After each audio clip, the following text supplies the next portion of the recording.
ये उनको नहीं मानेंगे, इनको मान लेंगे, क्योंकि यहां उनको भारत की संपदा पे कब्जा करना है। पैगंबर के लिए तो लगे हुए हैं कि किसी तरह इनको बाहर कर पाए, क्योंकि पैगंबर के लोग भी समानता और भाईचारे की बात करते हैं। नहीं, कभी कहीं खुदाई कराते, कभी कहीं खुदाई कराते, लेकिन विडंबना ये है कि जहाँ खुदाई में खुदाई हो रही है उसके नीचे खुदाई क्यों नहीं करा रहे? ये इसी में तो फंस गए।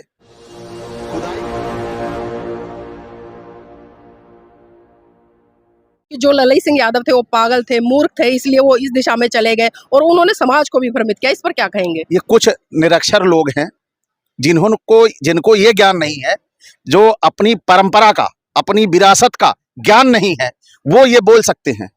क्योंकि इधर हमारा बहुत बड़ा परिवार है, हमारा समाज है, हम इसको छोड़कर कैसे जी लें? अगर देखा जाए इतिहास उठाकर, तो इतिहास में जो भी लड़ाइयां लड़ी गई हैं उनमें यादवों की प्रमुखता से हिस्सेदारी है। एनबी न्यूज़ 24/7 नीलम बोध के साथ।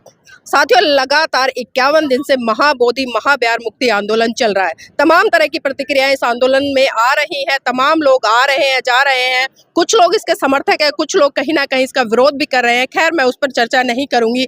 आज मेरे साथ में जानी मानी एक ऐसी हस्ती है जिसे मैं कट्टर हिंदू कहूं, पाखंडी कहूं, किन किन शब्दों से मैं उनकी संज्ञा दूं समझ नहीं आ रहा है फिलहाल। और यादव जी हैं, सिद्धार्थ जी, आप सभी सोशल मीडिया के माध्यम से इन्हें जानते होंगे।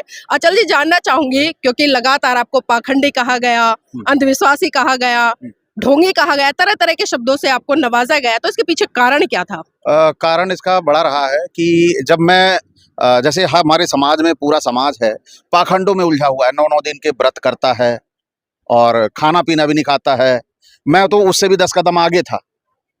मैं पाखंड में पूरी तरह से लिप्त था, बजरंग दल की पताका लिए घूमता था। लेकिन एक दिन समय आया, मुझे पता चलता है कि जिनकी पताका लिए मैं घूम रहा हूं, मैं केवल एक मोहरा भर हूं। तो घटना क्या घटी थी जब आप इस तरफ आए और उस दिशा से हटे? घटना ये हुई थी कि बजरंग दल का बड़ा कार्यक्रम था आरएसएस कार्यालय लखनऊ में, और उसमें केवल ब्राह्मण और ठाकुर ही कार्यक्रम में थे। और मेरी इन लोगों से निकटता होने के कारण एक मित्र था, वो ले गया, बोला क्योंकि ऐसे चेहरे से थोड़ी कोई पहचान पाएगा कि तुम यादव हो। हमने कहा चलो चलते हैं। वहां गए, हाल खचाखच भरा हुआ था और मेरे एंट्री मारते ही पूरा उनका कार्यक्रम बंद हो जाता है, क्योंकि मुझे पहचानते थे वहां पे।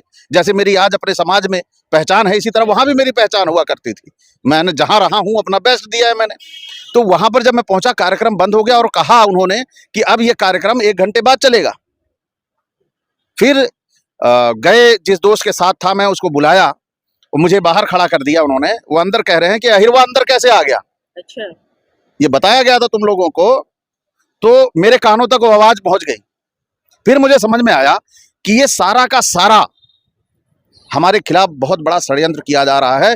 वहीं से ये टर्निंग शुरू होती है और मैंने शुरू कर दिया खोजना कि मेरा परिवार कहाँ है, मेरा समाज कहाँ है, मेरा धर्म कहाँ है। और मैं आज अपने समाज के साथ खड़ा हूँ, आप देख रही हैं। मतलब दिमाग की बत्ती जली कि झंडा हम उठाए, डंडा हम खाएं, गोली हम खाएं और मलाई कोई और खाए। बिल्कुल, इसके लिए मेरा परिवार जाना जाता है। घर घर मैंने ईंटें पुजवाई हैं राम मंदिर के लिए।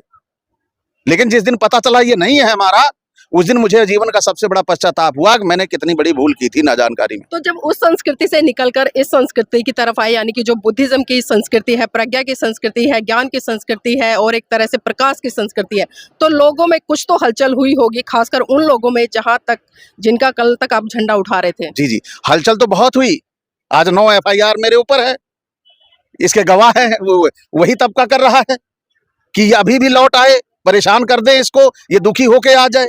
लेकिन मुझे जो आनंद है, यहाँ पे मुझे कुछ बनावटी नहीं बनना जी, है ना। यहाँ मुझे पता सारे मेरे अपने हैं, जितने लोग खड़े सारे मेरे अपने हैं। यहाँ मुझे कोई बनावट करनी है, कुछ नहीं करनी। और वहां मुझे बनावट करनी है। क्या बनावट करनी है? ये फला जाति का है, ये फला जाति का है, ये श्रेष्ठ है, ये नीचा है, ये ऊंचा है, इसको कैसे कर लूं मैं?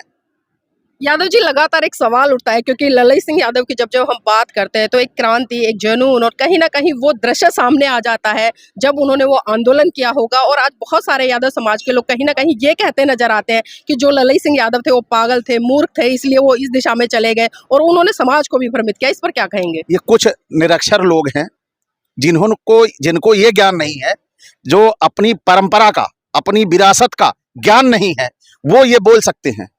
क्योंकि इधर हमारा बहुत बड़ा परिवार है, जी हमारा समाज है, हम इसको छोड़कर कैसे जी लें? अगर देखा जाए इतिहास उठाकर, तो इतिहास में जो भी लड़ाइयां लड़ी गई हैं उनमें यादवों की प्रमुखता से हिस्सेदारी रही है। जब आप मार्शल कौम के व्यक्ति हो तो क्या किसी का आप उत्पीड़न कर सकते हो? कभी नहीं। मार्शल कौम किसी पे उत्पीड़न होते हुए देख नहीं सकती। मतलब रक्षा के लिए एक तरह से। जी जी, रक्षा के लिए। तो वो कैसे अपनी इन परंपराओं को छोड़ दे, कि इतने बड़े परिवार को छोड़ दे, अपने लोगों को छोड़ दे? ये जो कर रहे हैं ये बहुत ही धूर्त किस्म के आदमी हैं। अब तो मैं ये कह रहा हूं 75% यादव मानसिक रूप से ललई जी को मानने लगा है।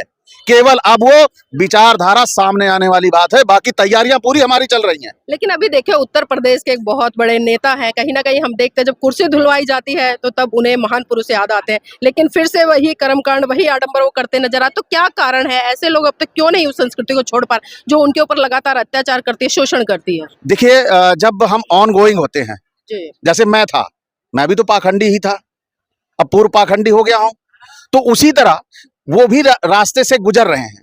अभी तक विचारधारा का उनके पास कहीं से करीबी नहीं थी, विचारधारा से वो दूर थे, लेकिन अब धीरे धीरे वो विचारधारा के करीब आते जा रहे हैं। परिवर्तन उनमें दिख रहा है, क्योंकि अब वो भी प्रताड़ित पीड़ित हो रहे हैं।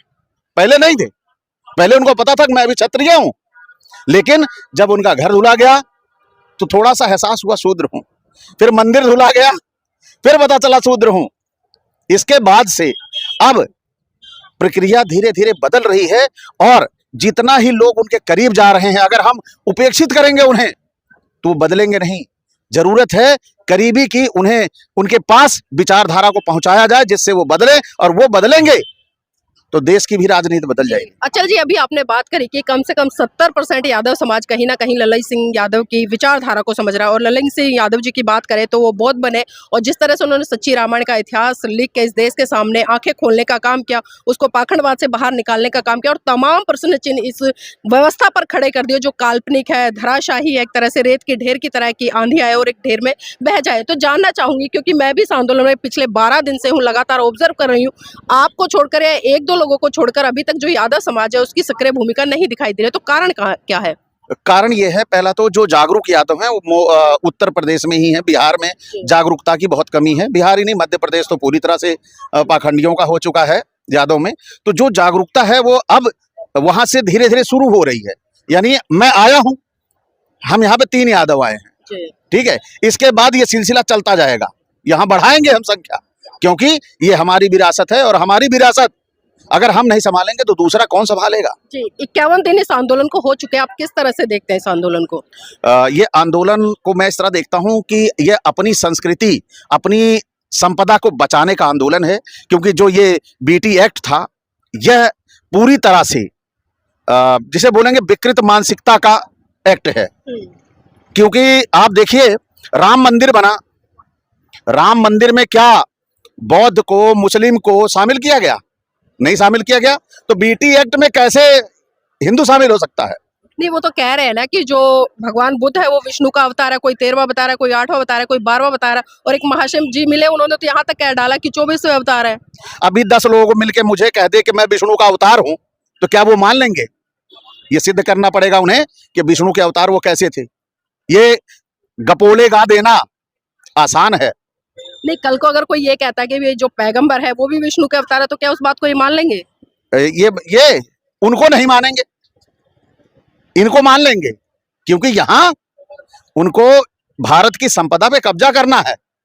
पैगंबर के लिए तो लगे हुए हैं कि किसी तरह इनको बाहर कर पाए, क्योंकि पैगंबर के लोग भी समानता और भाईचारे की बात करते हैं। नहीं, कभी कहीं खुदाई कराते, कभी कहीं खुदाई कराते, लेकिन विडंबना ये है कि जहाँ खुदाई में खुदाई हो रही है उसके नीचे खुदाई क्यों नहीं करा रहे?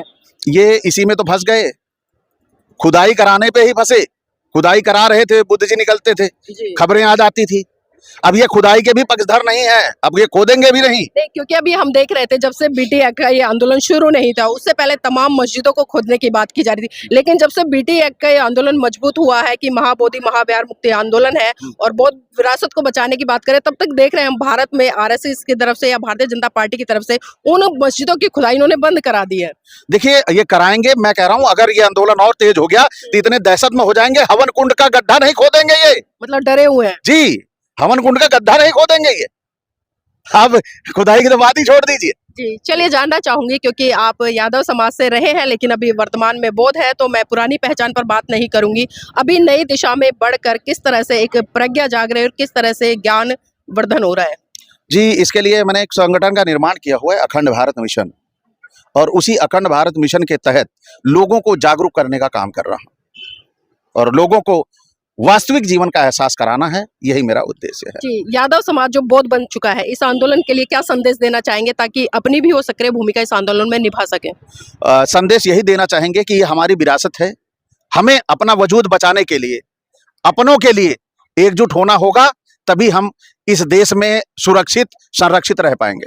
जी, बहुत बहुत साधुवाद आदरणीय जी हमारे साथ जुड़ने के लिए। और देखिए तमाम मुद्दों पर हमने बात की और खासकर अभी मैंने यादव जी से बात करी, यादव नहीं अब तो बौद्ध बन चुके हैं और कई चीजों को लेकर इन्होंने बिल्कुल खुलासा किया है, किस तरह से कट्टर एक तरह से पाखंडवादी रहे या अंधविश्वासी रहे, जो भी रहे, लेकिन आज वर्तमान समय में वो एक प्रज्ञा है उसके रास्ते पर चल रहे हैं और कहीं ना कहीं समाज को भी एक दिशा व दशा देने का काम कर रहे हैं। तो बहुत बहुत साधुवाद है आदरणीय जी आपको इस शुभ काम के लिए। जी जी, बहुत बहुत धन्यवाद। नमो बुद्धाय, जय भीम।